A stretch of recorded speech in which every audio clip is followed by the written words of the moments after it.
Ek groet jou in Jesus Christus se naam. Hierdie is jou broer, jou vriend in die Here Jesus Christus, Koert Jordaan. My bediening staan op vir Jesus, stand up for Jesus. En vandag wil ek graag met die jong klomp praat, met jong seuns, jong dogters, wat voor die deur staan om, hoe kan ek sê, om groot besluite in hulle lewens te maak rondom 'n huweliksmaat, 'n jong vrou, jong dogter, 'n jong seun, 'n jong man. Ek wil gesels oor die huwelik en ook dit wat die Here ook op my hart lê om vandag met almal te deel. En ek gaan gou praat, ek wil dit nie te lank maak nie. Ek het so 'n rukkie terug, het ek bietjie gaan kuier by my seuns in die Kaap. En een van my seuns het vir my gevra, pa, ek soek graag jou opinie oor 'n sekere ding, oor 'n sekere aangeleentheid. En ek sê vir hom, praat maar, ek luister. Hy sê vir my, pa, hoe sal jy daaroor voel as ek op die einde van die dag, ek wil nie in sonde lewe nie, ek wil regtig voor die Here kan staan en ek wil 'n eerlike, eerbare lewe voor die Here lei en ek wil nie in sonde gaan lewe of doen wat baie jong seuns en dogters hier buite doen deur voor huweliks seks te kan beoefen en saam te kan bly, saam te kan intrek voor hulle trou en verloof raak en al daai ding nie. Pa, wat ek vir jou wil vra, wat is jou siening rondom my opinie? Ek vra vir hom, wat is jou opinie? Hy sê vir my, as hy byvoorbeeld op die einde van die dag sy besluit maak en hy weet hy die persoon saam met wie hy wil oud word in sy lewe, hy het die vrou ontmoet, die vriendin waarvoor hy lief is, en maar hy wil nie, die lewe is duur, die lewe is vol uitdagings en om vandag te trou is nie goedkoop nie. Maar op die einde van die dag, kort en kragtig, vra hy vir my, pa, as ek byvoorbeeld op die einde van die dag besluit, ons bly nie saam nie, ons gaan nie saam intrek nie. Ek sal eerder van my kant af, omdat ek seker is van my saak, omdat ek respek het vir God en respek het vir haar, respek vir haar ouers het, sal ek eerder verkies om in die hof dadelik te gaan trou en dan outomaties, al gaan bly ons dan saam, dis 'n datum of 'n tyd vas te maak wat ons kan trou, maar dan het ons God se seën oor ons lewens en ons bly nie in ontrouheid en disrespek teenoor die Here, teenoor paale as ouer paar en selfs my vriendin, weer die vriendin wat hy wil trou, sy ouers, hy is nie disrespekvol teenoor hulle, maar hy wil die dinge reg doen, hy wil 'n pad saam met die Here stap, hy soek God se seën oor sy lewe, en dit is maar net die tipe mens wat hy is. Ek sê vir hom, my kind, kom ek vertel jou iets, jy behoort aan die Here, jy behoort nie aan my nie, jy was net aan my geleen om jou groot te maak tot lof en eer van die Here, en jy's bo 18, jy's verantwoordelik vir jou eie keuses daarin besluite, en ja, hoe voel ek daaroor?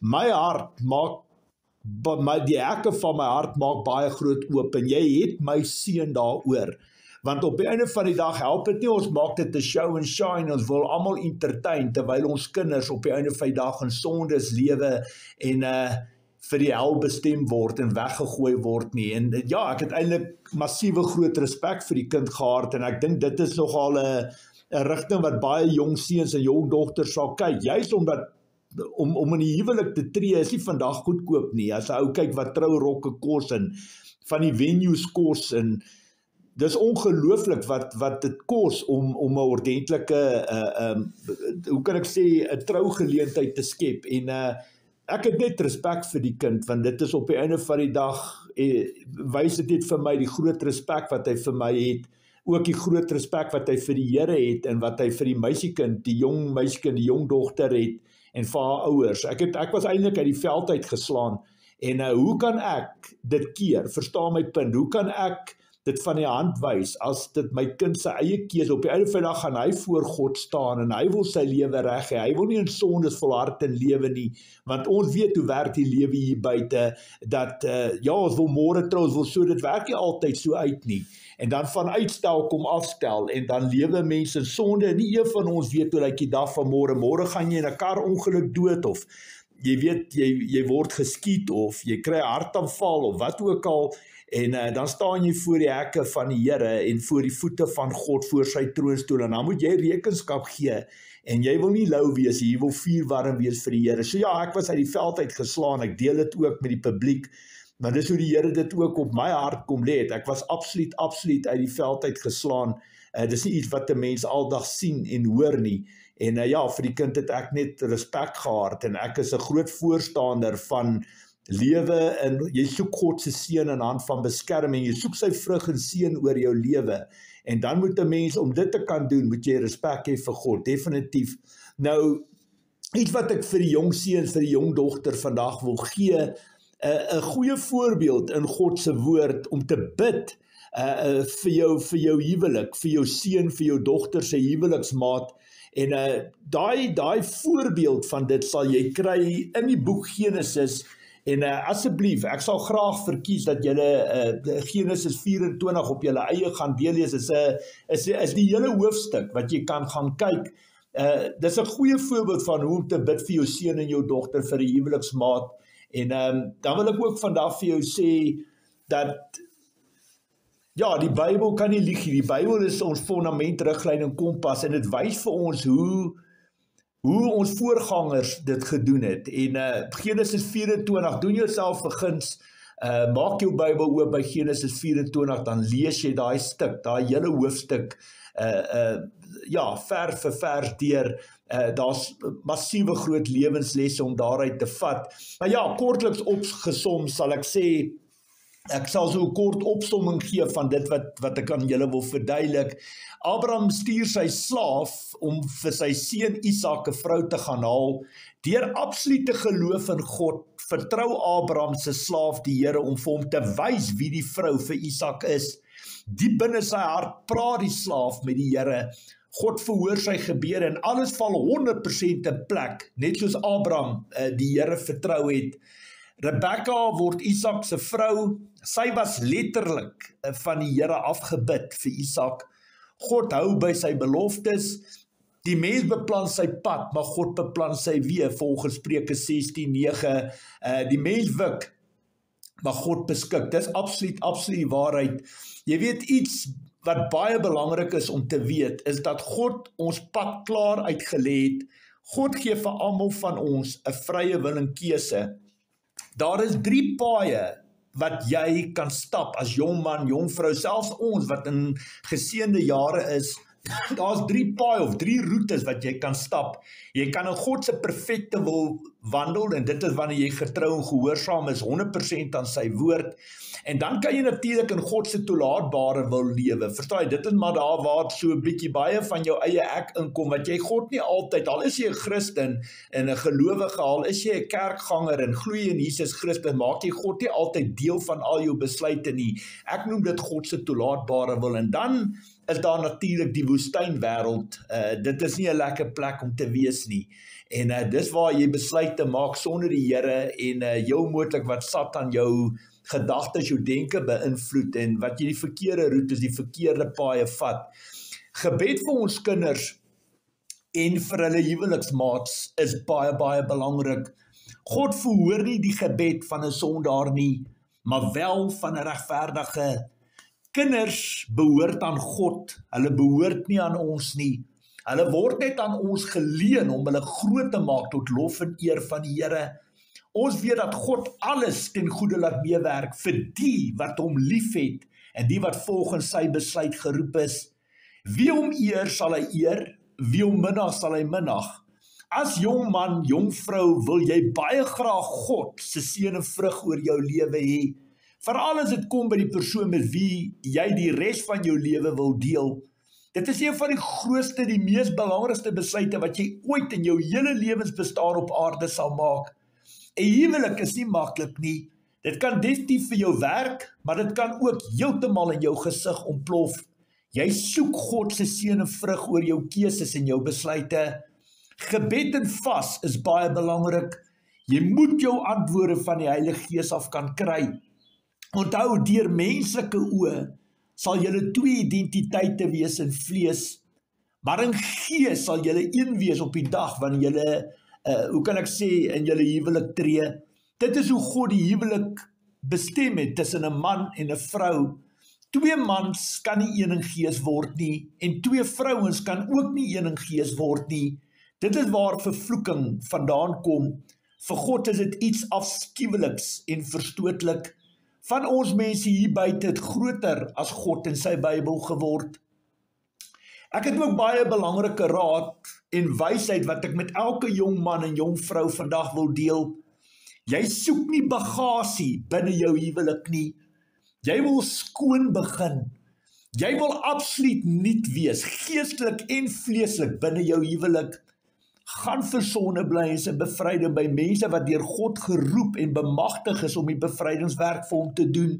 Lees daarso 2 Korintiërs 7:1. Die Bybel sê jy moet geestelik en vleeslik gereinig word, want daai belofte is daar vir elkeen van ons bedoel. Jy wil glad nie met oop geestelike deure van sonde in jou lewe afskop nie. Jy wil absoluut vry wees van enige bindings, enige vloeke of selfs bloedlynvloeke wat van binne jou ouers se bloedlyne afkom, aan ma en pa se kant. Dit hang af hoeveel, baie kere dan ma en pa weer ander huwelike gaan kry, dan word daar al meer en meer bloedlyne saamgevoeg, wat 'n groot impak op jou lewe het. Verstaan my, of jy nou 'n seun of 'n dogter is. Paulus het dit geweet. Paulus het dit verstaan wat ek nou vir julle sê. Dit is hoekom hy die volgende boodskap in die boek van Korinte geskryf het. Luister mooi, spit jou ore. Daar staan geskrywe, luister elke jong man, elke jong meisiekind wat vandag na my luister, hoor hierso, hoor wat Paulus het die geestelike aspek van alles verstaan. En dis hoekom die Here dit ook op my hart druk vandag om met julle te deel. 1 Korintiërs 7 vers 25 tot 28, luister baie mooi. Wat die ongetroudes betref, het ek geen bevel van die Here nie, maar ek gee my eie mening as iemand wat deur die genade van die Here betroubaar is. Luister mooi. Ek meen dat met die oog op die swaar kry van die eindtyd, dit vir 'n mens goed is om te bly soos hy is. As jy getroud is, moenie skei nie. As jy ongetroud is, moenie 'n vrou soek nie, moenie 'n man soek nie. Maar as jy tog trou, doen jy nie verkeerd nie. En as 'n jong meisie, 'n jong seun trou, doen hy nie verkeerd nie. Maar luister mooi wat sê hierso, maar sulke mense sal swaar kry in hierdie lewe. En ek wil julle dit bespaar. My liewe broer, suster, elke jong seun, elke dogter wat vandag na my luister, daar's 'n vleeslike wêreld en daar's daar 'n geestelike wêreld. En die laaste ding wat jy in jou hele lewe wil doen, is om in 'n huwelik in te stap met 'n klomp geestelike bagasie wat van bloedlynvloeke en 'n klomp bindings. Baie van ons jong mense se lewens het uitmekaar val wat 'n jong man saam met hoeveel meisiekinders geslaap het, of die meisiekind het in haar lewe ook maar 1 of 2 boyfriends gehad wat dinge nie meer uitgewerk is nie. En daar waar jy seks het saam, wat jy saam bly en saam seks het en saam saam slaap, is daar 5 dinge wat met jou gebeur en jy moet dit besef en jy moet dit weet. Die Here druk dit op my hart. Punt nommer 1, as jy saam met 'n persoon slaap, word jy een in gees. Dis punt nommer 1. Punt nommer 2, jy word nie net een in gees met die persoon met wie jy seksueel verkeer nie, maar ook met die bloedlyne, met alles wat deur die bloedlyne kom. Punt nommer 3 is daar 'n sielsbinding tussen jou en die persoon met wie jy geslaap het. En punt nommer 4, dis buite die eg, buite die huwelik. So daar's 'n vloek oor jou vir voorhuwelikse seks buite die eg. En dan punt nommer 5, die eerste persoon wat 'n jong meisiekind se maag, wat eerste met haar seksueel verkeer het, haar maagdelikheid gebreek. En daai maagdelikheid van haar dien as 'n bloedverbond. En as dit nie jou man is nie, dan op die einde van die dag moet dit gebreek word in Jesus Christus se naam. So as jy deur God se oë kyk, geestelik lyk jou lewe soos 'n server, en uit daai server uit is daar 'n klomp internet koneksies. Dis hoe jou lewe lyk as jy by baie mense geslaap het, of jy nou 'n seun of 'n dogter is. En dis wat ek bedoel met daai tipe bagasie, nie net bloedlynvloeke wat hierdie verskillende bloedlyne kom nie, maar ook daar waar jy self foute in die lewe gemaak het, in sondige natuur met voorhuwelikse seks en almal wat jy saam mee geslaap het. Doen jouself 'n guns. Doen jouself 'n guns. Gaan kyk bietjie hoeveel egskeidings daar hier buite is. Dit is baie belangrik dat die grond goed en reg voorberei word voordat jy in die huwelik instap. Dit is hierdie tipe goed wat nie aldag ordentlik binne ons kerke gebeur nie. Baie mense, selfs Christene gelowiges, het dit geonderskat. Dit is hoekom hulle lewens lyk soos dit lyk. Die Satan hou lekker partytjie in ons huwelike, en baie van ons mense is te geestelik blind en doof, selfs te geestelik dood om dit raak te sien. Waar God nie is nie, is Satan baas. Om te trou kom met baie groot verantwoordelikheid. Wie betaal die prys as julle dit nie maak, as julle skei of wanneer die huwelik dit nie maak nie? Gewoonlik is dit die kinders. God se naam word in oneer gebring, veral as jou belofte aan jouself, aan jou eggenoot en aan God geen krag of waarde dra nie. God haat egskeidings. Daar staan geskryf in Maleagi 2 vers 15 en 16. Die Here het man en vrou een gemaak, een in liggaam en gees. En waarom een? Omdat hy wil hê dat daar 'n nageslag moet wees wat hom eer. Beheers julle, moenie ontrou wees aan die vrou, die man met wie jy van jou jeug af getroud is nie. Die Here, die God van Israel, sê hy haat egskeiding. Egskeiding is niks anders as geweld nie, sê die Here die Almagtige. Beheers julle, moenie ontrou wees aan mekaar nie. Sorg dat jy die Here respekteer, sorg dat jy die voorskrifte en bepalings van God se woord gehoorsaam. God het die huwelik ingestel vir 'n doel en 'n rede. Moenie groter as God word nie. Baie het probeer, baie het gesneuwel. Party mense se huwelik bestaan uit hulle self uit. God is nêrens te sien in hulle dag tot dag besluite of bestaan nie. Jy kan nie vir God so dien nie. Jy sal nie sonder die Here kan staande bly nie. Die lewe is vol invloede en uitdagings. Daar is pornografie, mooi vrouens, mooi mans, baie verleidelijke stemme wat praat in jou oor om die gras aan die ander kant te toets en te probeer. Vra my, ek was daar. Ek het die dag toe ek getrou het, ek sal dit nooit in my lewe vergeet, dis die mens wat ek die liefde in my hele lewe het, en wat vir my soveel beteken het in my hart. En ek kan onthou op my troudag, hoe ek voor almal gestaan en vir hulle vertel, sien julle hierdie vrou, ek is so lief vir haar, ek is so dankbaar vir haar, wat die Here vir my gegee het, en ja, as die Here my bewaar en die Satan my uitlos, wil ek saam met haar oud word, ek wil vir haar goed wees, ek wil haar op my hande dra, en min het ek geweet, 'n paar jaar later, sou ek haar so teleurgestel het, en so weggeleef het van die Here af, en nie altyd waardeer het wat God vir my gegee het, nie net vir haar nie, maar vir my kinders, en hoe ek ontrou was, ek breek het soveel keer in my lewe, en dit wil vir jou sê, ek was daar, verstaan my punt, jy kan met hoe goeie intensies in die kerk instap, niemand stap in die kerke met die doel om weer te skei nie, maar om in 'n huwelik te staan, vat baie harde werk, en jy moet baie naby aan die Here kan lewe, en jy moet die uitdagings kan sien, en in my geval was daar baie bagasie wat ek saamgevat het in my lewe, en Satan het gekapitaliseer,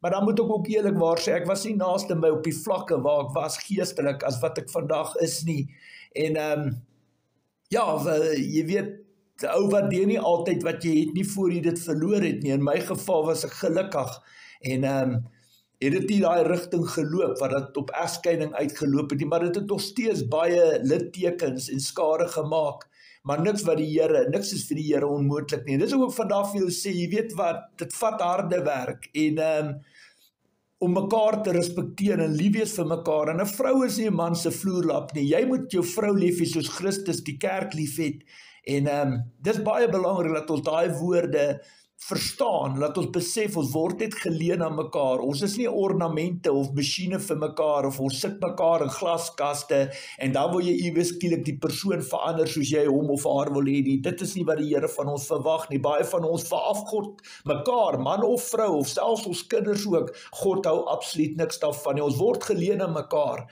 en jy wil God die senterpunt, die fundament, riglyn en kompas van jou huwelik hê, jy wil hom teenwoordig hê, en dit vat harde werk, elke dag van jou lewe, jy kan nie die voet van die Petra afhaal nie, maar kom ons gaan aan, die Satan is 'n absolute fundie op hierdie gebied, moet nooit ooit met jou broek op jou knie gevang word nie, dit kan met enige een van ons gebeur, maak nie saak of jy 'n man of 'n vrou is nie, daar's net een wat goed is, en dit is die Vader wat in die hemel is, 'n huwelik verg baie harde werk, God moet die fundament, riglyn en kompas in julle hele lewensbestaan wees.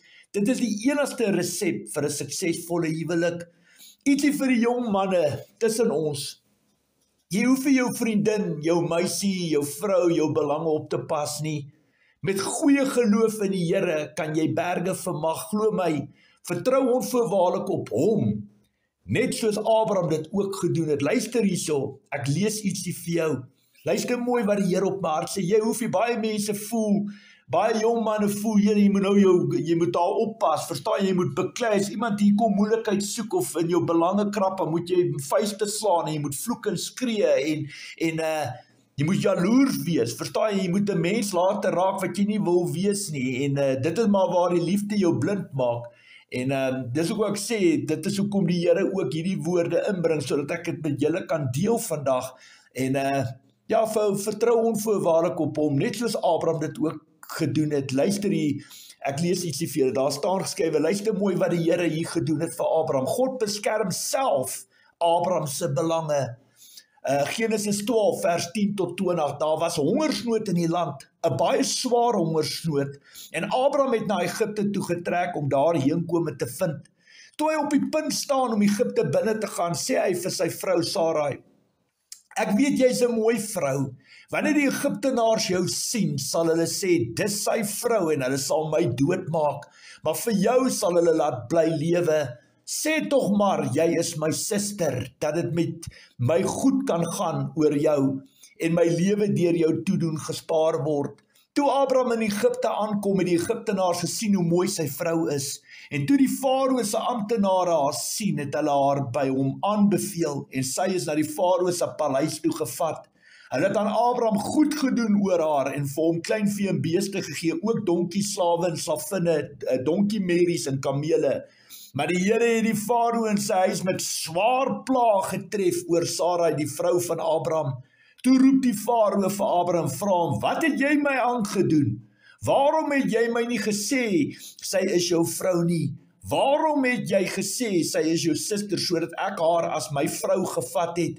Hier is jou vrou dan, vat haar en maak dat jy wegkom. Toe het die Farao aan sy amptenare bevele oor Abraham uitgereik en hulle het hom en sy vrou met al sy besittings uit die land uitgestuur. Wys jou maar net hoe die Here self ingetree het vir Abraham, maar Abraham was ook 'n baie nederige, sagmoedige man. Nog 'n voorbeeld wat die Here gee, Genesis 20 vers 1 tot 7, julle jong manne moet mooi luister vandag wat die Here gee, Genesis 20 vers 1 tot 7, Abraham het van Mamre af weggetrek na die suidland toe en hom tussen Kades en Sur gaan vestig. Toe hy op 'n keer in Gerar gewoon het, het hy voorgegee sy vrou Sara, sy suster.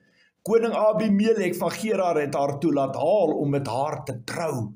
Eendag het God in 'n droom aan Abimelek verskyn en vir hom gesê, jy gaan sterf omdat jy met hierdie vrou wil trou.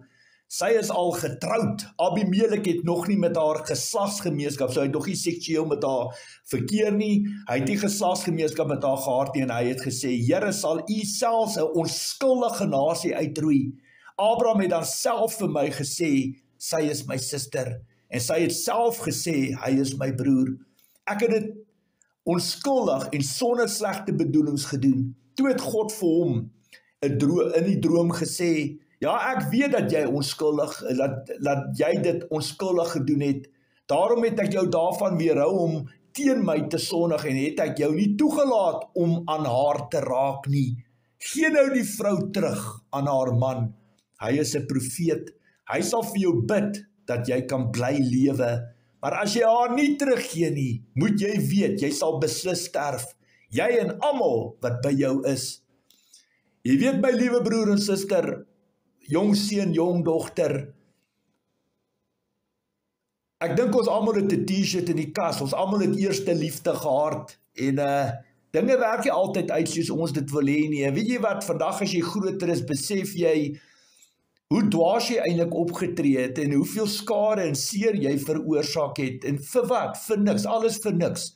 Jy weet, ek het 'n jong vriend gehad, 'n jong man, 'n jong vriend, wat ek voor baie lief was, en weet jy wat, een aand, op 'n funksie, ek was nie betrokke, ek was nie by hom gewees nie, maar een aand het 'n ander man, of ander mans, of ander jongmans, by sy, ja, hy was nooit getroud met die vrou, sover ek weet nie, maar hulle het saam gebly, en het iemand by sy meisie, by sy girl, of wat julle dit ook al wil noem, aangelê, en hierdie jong man, hierdie vriend van my, het nie baie lang, baie geduld gehad nie, en weet jy wat, dit weet, hier te kort, daar te lank, het die manne mekaar gevat, en hierdie vriend van my het een hou geslaan, een hou, en hy, die ou wat by sy meisie, by sy girl of sy vrou, wat jy dit ook al wil noem, aangeleed, hy het daai ou een hou geslaan, een hou,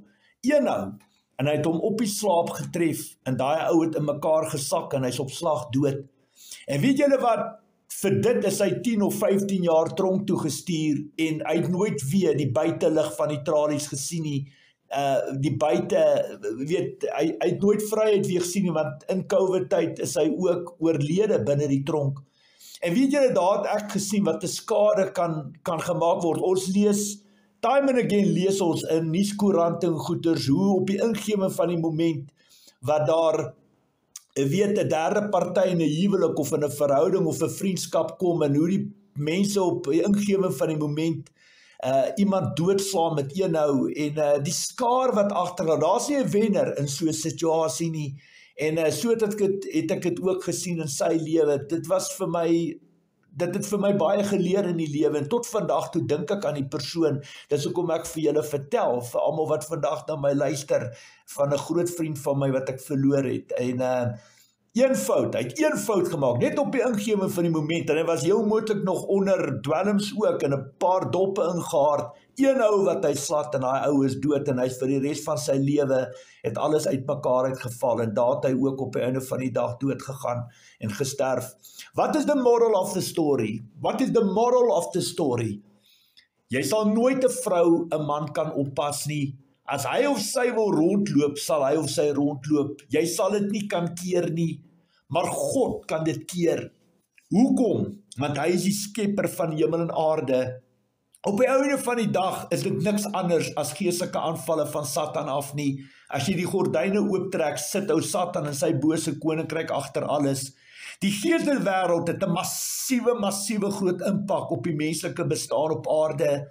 Jy kan nie verwag van iemand om op water te loop terwyl hy of sy se hart vol klippe of bakstene is nie. Dit is common sense, daardie kite sal nie vlieg nie.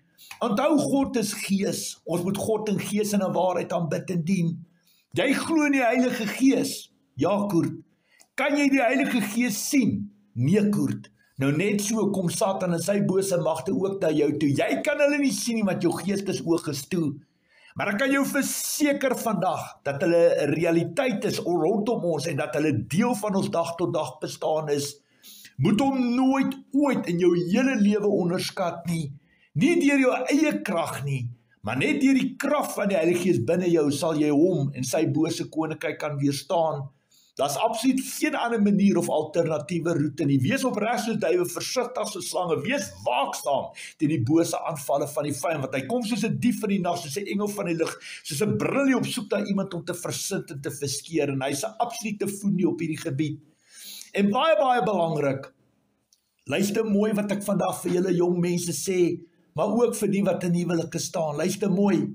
Baie van julle wat vandag na my luister, wat klaar in 'n huwelik staan, het heel moontlik geheime tussen mekaar, wat jy ontrou was, of jy as meisiekind was ontrou aan jou man, of jy ontrou aan jou vrou. Hoor mooi wat ek vandag vir julle sê, daar moet geen geheime tussen jou en jou eggenoot binne die huwelik wees nie, glad nie. Dit is soos 'n geestelike skuifdeur binne jou huwelik in, wat Satan gebruik om julle te verwoes, aan te val en te vernietig. En 'n huisgesin wat onderling verdeeld is, kan nie bly staan nie. Klaar, die Bybel leer dit ook. Satan en Jesus lê nie op een bed en slaap nie. Lig en duisternis kan nie meng nie. Daar's nie 'n grys area nie. Olie en water kan nie meng nie. Klei en yster kan nie meng nie. En dis hoekom dit baie belangrik is om, jy weet, om al is dit hoe moeilik, al is dit hoe uitdagend, op die einde van die dag die waarheid te openbaar, en al betaal jy 'n prys op die einde van die dag, ten minste weet jy waarheen jy gaan, jy kan God in die oë kyk en jy weet waarheen jy gaan. Op die ingewing van die moment kan enige persoon 'n fout maak, maar ek kan vandag vir julle sê, almal wat vandag na my luister, vergifnis tussen mekaar kan enige uitdaging of struikelblok binne die huwelik oorkom. Hoor wat ek vandag vir julle sê, ek wil vandag vir julle sê, julle luister na 'n man, julle kyk na 'n man, julle luister na 'n man wat baie foute in my lewe gemaak het. Ek het baie foute gemaak, ek was verskriklik baie ontrou, ek het verskriklik baie egbreek gepleeg, En ek was 'n absolute skande, nie net vir die Here nie, maar ook vir my vrou en my kinders, en ook vir myself. Maar weet jy wat, die Here het my kon vergewe, en as die Here my vergewe het, wie is enige ander persoon, wie is Satan om dit ooit weer op te roep?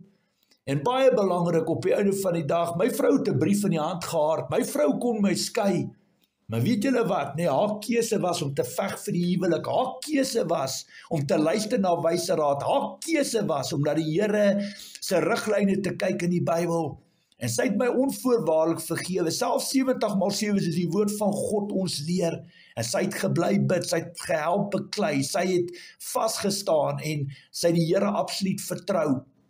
En weet julle wat, kyk hoe die Here my lewe kon verander. Julle kyk na 'n man wat skuldig is op hierdie gebied, wat baie foute gemaak het in my lewe. En kyk wat die Here met my gemaak. So, dat moet nooit sê, daar is nie hoop nie, want vir ons God is niks onmoontlik nie. Vandag werk ek vir die Here, ek is besig met my 12de jaar, ek is amper klaar wat ek na my 13de jaar toe gaan, sonder salarisse, sonder eie eer, doen ek hierdie werk vir die Here, absoluut verniet.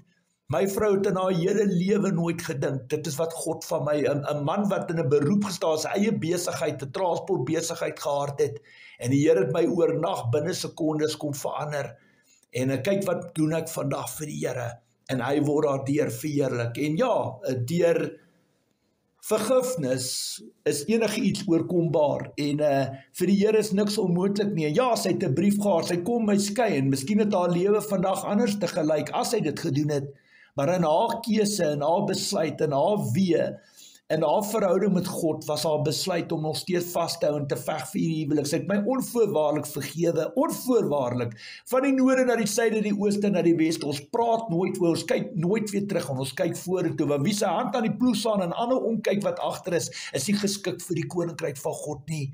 En vandag kyk julle, vandag luister julle na 'n man wat absoluut skuldig gestaan het. Ek was skuldig, en ja, Jesus Christus, daai woorde, dit is volbring, is ook daar vir my, en sy genade is onbeskryflik groot, en het my gesuiwer en skoon gemaak, en was witter as sneeu, en vandag kan ek hierdie fantastiese werk, ek kan praat, want ek het 'n t-shirt in die kas, en as God my so kan verander, wat kan God in jou vrou, wat kan God in jou man se lewe verander, wat kan die Here in hulle lewens doen, en dit is ook vir elke jong seun, elke jong dogter vandag sê, dat partykeer voel dit om weg te hardloop en alles weg te gooi, is partykeer die vinnigste, dis makliker, dit is, ja, baie mense verkies om net handdoek in te gooi vir niks, en nie baie van ons is bereid om die 7 sakke sout te dra en vir mekaar te beklei nie, maar 'n huwelik het sy goeie tye en het sy uitdagende tye ook, en laat ek vanaf jy sê, partykeer dink jy is in beheer, jy is nie in beheer nie,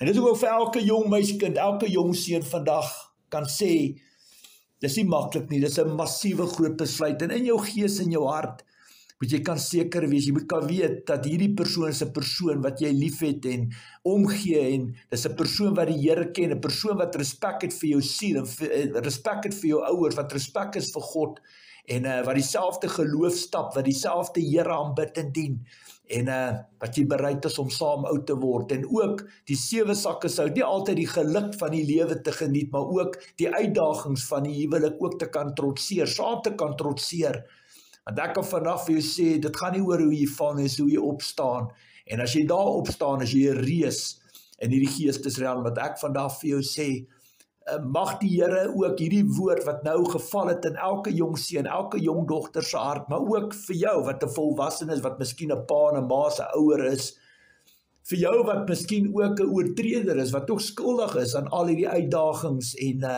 foute gemaak is, besef en weet, dit is net 'n knoppie ver, of net op jou knie te kan sak en tot die Here te kan bid. Enige sonde vergewe behalwe as jy die Heilige Gees laat, en as die Here my kan verander, kan hy jou ook verander. En vir ons God is niks onmoontlik nie. Vandag gee ek hom die lof en eer. Ons huwelik gee hom die lof en eer. Ons kinders gee hom die lof en eer. En ons kan ons steeds voorstap en 'n goeie voorbeeld stel vir ons kinders en bid. En as ons foute gemaak het, beteken dit nie altyd hulle moet dit ook maak. En dis hoekom my hart oop is. My geestelike deure van my hart is oop. En ek is daar om my kinders te ondersteun en vir hulle lief te wees. En as hulle vra met wysheid te bedien en daar vir hulle te kan wees en te konstant te kan bid, wat ek weet waar ek was en hoe ek gegly en geval het en hoe God my kom optel het. En dis my boodskap vandag aan elkeen. Die huwelik is nie vir sissies nie, dis harde werk en ons moet eerbiedige vrees, liefde en respek vir God hê en vir sy woord. Ons moet dit onvoorwaardelik kan gehoorsaam. Maar so lief as wat ons vir mekaar is, so moet ons ook kan beklei vir mekaar. En dis hoekom ek altyd die grootste respek vir my vrou het, en selfs vir my skoonma, wat my huwelik op die einde van die dag kom red het. Nie omdat sy wit voetjie gesoek het nie, maar omdat sy getrou en gehoorsaam was vir die Here en met wysheid gepraat en opgetree. Dit was die geheim. My vrou het nie haar ore aan dwaase uitgeleen nie. Sy het ook nie haar ore aan vriendinne wat in baars uithang en dag en nag by elke man slaap uitgehang. Sy het nie haar ore daar uitgeleen nie. Sy het haar ore uitgeleen aan die Here. Sy het aan die Bybel vasgehou. Sy het 'n moeder gehad wat die Here geken het, wat met wysheid gepraat en opgetree het, en op die einde van die dag hierdie huwelik kom red. En wat it takes two to tango. Verstaan my punt, daar's altyd 'n doel en 'n rede vir alles. Maar as die Here my kan vergewe, kan hy jou ook vergewe. En ja, ek wil dit afsluit met 'n gebed. Vader, ek prys U vir die voorreg om U te kan verheerlik.